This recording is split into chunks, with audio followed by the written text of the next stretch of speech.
Plus de 2 mois après les législatives, la Tunisie ne parvient pas à accoucher d'un nouveau gouvernement. La multitude de partis au Parlement peine en effet à s'entendre pour former une coalition.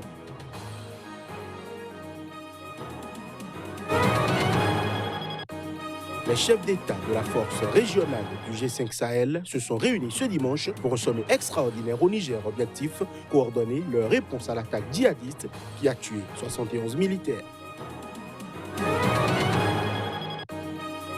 22 civils ont été tués au cours d'une nouvelle attaque des forces démocratiques alliées dans l'est de la République démocratique du Congo. C'était dans la nuit de samedi à dimanche dans la région de Béni.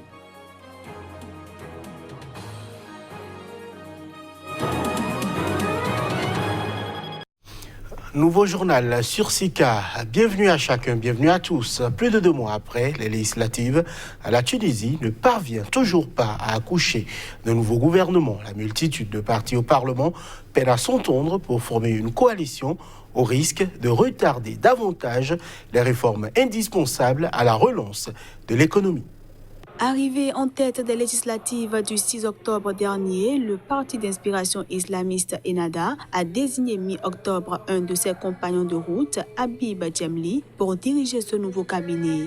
Mais cet ancien secrétaire d'État doit d'abord former une équipe susceptible de rassembler une majorité de députés. Un défi de taille alors qu'Ennahda ne dispose que de 52 des 217 sièges d'un parlement morcelé entre des dizaines de formations dont nombre ont exclu de travailler ensemble. Le premier délai d'1 mois, renouvelable une fois pour former un gouvernement, a expiré ce dimanche et Djemli a d'ores et déjà indiqué qu'il lui en faudrait un second. Il a mené de très larges consultations avec tous les partis, syndicats et personnalités nationales, mais les négociations patinent. 2 importants partis, les sociodémocrates d'Ataya, 22 sièges, et les nationalistes de Al-Shab, 15 sièges, ont renoncé à rejoindre le gouvernement, indiquant ne pas avoir obtenu les ministères clés qu'ils demandaient. De son côté, Kalb Tounès, du candidat malheureux au 2e tour de la présidentielle Nabil Karoui, arrivé 2e avec 38 sièges, est écartelé entre sa promesse électorale de ne pas s'allier aux islamistes et sa volonté de gouverner. D'autres partis craignent d'être associés à Ennahda, qui a déjà été directement ou indirectement au pouvoir ces dernières années, sans parvenir à faire décoller l'économie ni répondre aux attentes sociales attisées par la révolution de 2011. Si Djemli échoue à rassembler une majorité parlementaire d'ici mi-janvier, il reviendra au président Kaïs Saïed de proposer un chef de gouvernement. Ce dernier aurait également 2 mois pour former un cabinet. Les chefs d'État de la force régionale du G5 Sahel se sont réunis ce dimanche pour un sommet extraordinaire au Niger. Cette réunion vise à coordonner leur réponse à une attaque djihadiste contre un camp militaire qui a tué 71 militaires.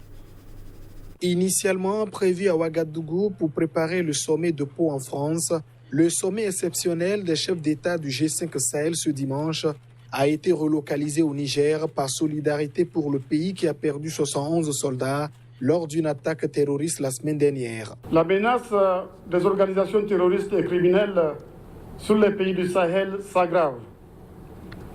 Cette menace augmente en intensité. Les attaques de ces organisations sur nos positions militaires, les assassinats des populations civiles, notamment les chefs traditionnels locaux, les enlèvements de personnes au Mali, au Burkina et au Niger deviennent de plus en plus fréquents. Dans leur communiqué conjoint, les chefs d'État ont annoncé leur volonté de renforcer leur coopération et appellent la communauté internationale à les soutenir pour endiguer le péril djihadiste qui frappe de plus en plus violemment leur pays. Ces demandes que nous adressons à la communauté internationale sont fondées. D'abord, parce qu'elle est responsable de ce qui nous arrive à travers sa décision désastreuse d'intervenir en Libye. Ensuite, parce que la sécurité est un bien public mondial.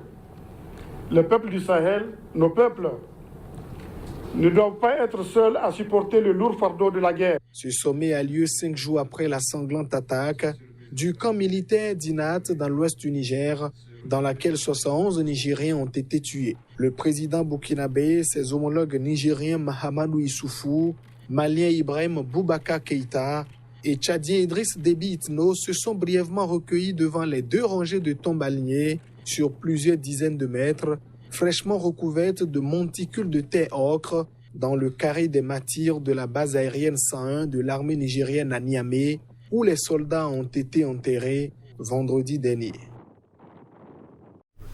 Après 4 ans passés au Sénégal, l'ex-président malien Amadou Toumani Touré a atterri à Bamako ce dimanche.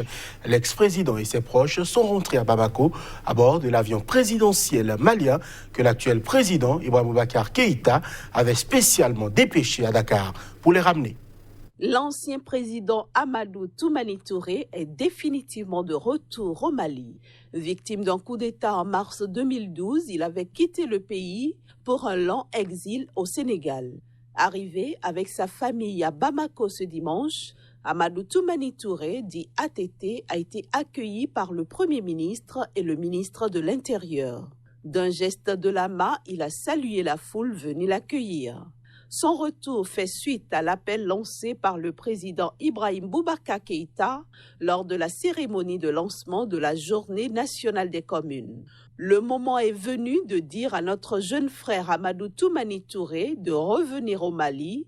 Il a quitté le pouvoir de manière légale, avait déclaré le président. Général à la retraite, élu président en 2002, réélu en 2007, ATT avait été renversé le 22 mars 2012 par des militaires qui l'accusaient d'incurie face à la rébellion dans le nord du pays. En avril 2012, il avait ensuite formellement démissionné, puis quitté le Mali pour Dakar avec sa famille. Il était menacé d'un procès pour haute trahison au Mali, à la suite notamment d'accusations du gouvernement en décembre 2013. Mais l'Assemblée nationale a rejeté en décembre 2016, à une écrasante majorité, l'ouverture de poursuites contre sa personne. Au Soudan, l'opposition réclame des élections anticipées. Elle l'a fait savoir par la voix d'Al-Sadiq Al-Mahdi, l'un des principaux responsables de l'opposition qui a combattu l'ancien régime d'Omar El-Béchir. Considéré comme l'un des éminents chefs de l'opposition soudanaise, Al-Sadiq Al-Mahdi a demandé ce dimanche aux autorités l'organisation d'élections anticipées. Il a déclaré qu'il n'exclut pas une prise de pouvoir par l'armée si le gouvernement actuel ne change pas de cap. Se prononçant sur la gestion des nouvelles autorités du pays, Al-Mahdi a estimé que le gouvernement d'Hamdok a commis des erreurs désastreuses et n'exclut pas l'intervention des militaires pour corriger le cours de la révolution. Al-Mahdi a appelé les forces de la liberté et du changement à ne pas sous-estimer le courant islamiste, car il a le pouvoir, les biens et la richesse. Le Parti national Oumma est le plus grand parti d'opposition au Soudan, qui soutient le gouvernement de transition. Et la sortie de son chef intervient au lendemain de la condamnation de l'ancien président Omar El-Béchir à 2 ans de détention en résidence surveillée. Sans surprise, Julius Malema a été reconduit à la tête du Parti des combattants pour la liberté économique EFF. C'est à l'issue d'un congrès qui a réuni 3000 délégués ce week-end à Johannesburg. Le leader de la gauche radicale a rappelé le credo de son parti, la défense des plus pauvres. Âgé de 38 ans, Julius Malema a fondé son parti Les Combattants pour la Liberté Économique en 2013, après son éviction de l'ANC, le Congrès national africain, au pouvoir.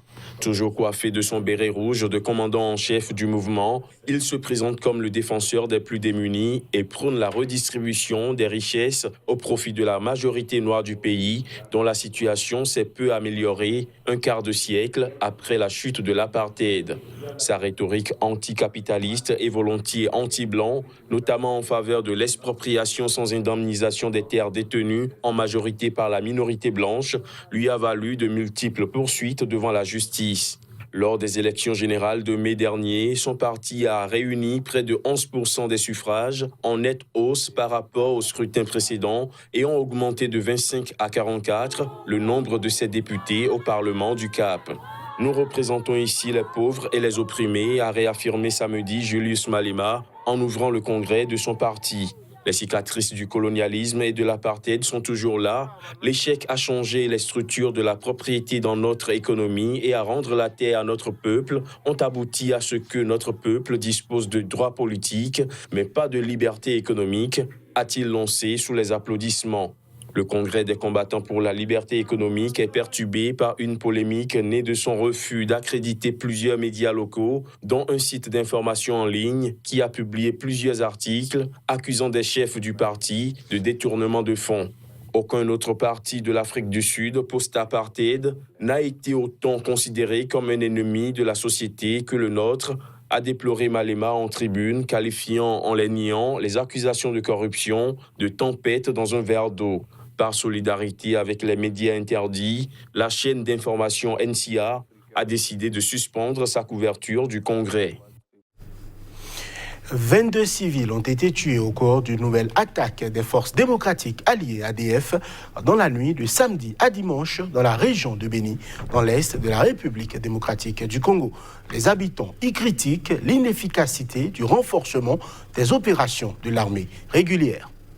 Des ADF ont tué des civils à la machette à Ntombi à l'ouest de Maïmoya, dans le territoire de Béni. Présentement, on vient de retrouver 22 corps, a déclaré Donat Kibwana, administrateur du territoire de Béni. La veille, 6 civils avaient été tués dans une attaque contre la ville de Béni, agglomération de plus de 200 000 habitants. Depuis le 28 novembre dernier, le chef d'état-major des forces armées de la République démocratique du Congo, le général d'armée Célestin Mbala, s'est installé avec son équipe à Béni. Nous ne comprenons pas. Les opérations militaires se déroulent à l'est, mais les ADF nous tuent à l'ouest. Les ADF ont déjà quitté là où se déroulent les offensives de l'armée, s'indigne un habitant de la cité de Maïmoya, située à 6 km de la route nationale numéro 4, où sont installées plusieurs positions de l'armée congolaise. Dans son premier discours sur l'état de la nation ce vendredi devant le Congrès, le président congolais Félix Tshisekedi, qui, dès son élection, s'était engagé à pacifier l'Est où sévissent les rebelles, a indiqué avoir changé le commandement de l'armée dans la région de Béni